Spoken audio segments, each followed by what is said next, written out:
I want to start with a commencement speech where you went back to MIT and you told everybody, Drew said, if I had a cheat sheet that I could give to myself, it would have a tennis ball and the number 30,000 on it.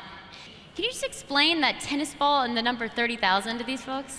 The 30,000 was based on something. I just moved from Boston to San Francisco, and I couldn't sleep, so I was sitting in my room just reading, and I read this sentence that says, "You're going to live for 30,000 days."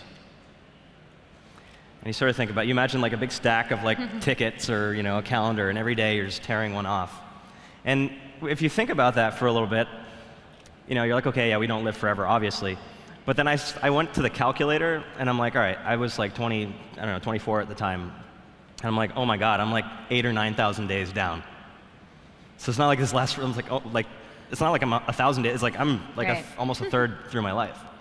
And so that kind of had a lot of impact on how I think about things. Fueled the fire. Fast forward to the phone call you got from Steve Jobs saying, come on in, and you get there and you said he's your hero, and apparently Steve Jobs wanted to acquire you guys, right? I mean, just take us, because not all of us have sat in a room with Steve Jobs and had him offer to acquire a company and then turned him down.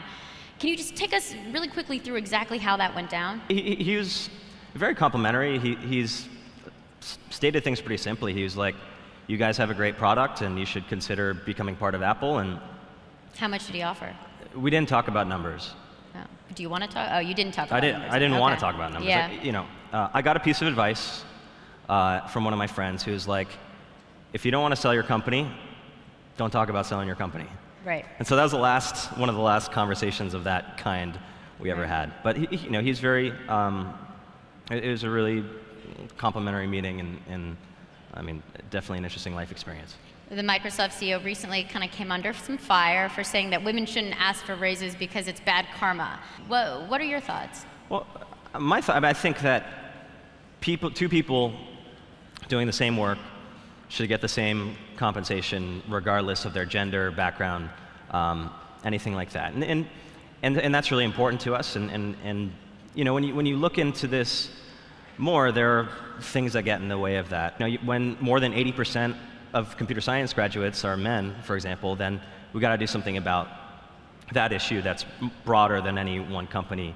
But there are some really promising early signs.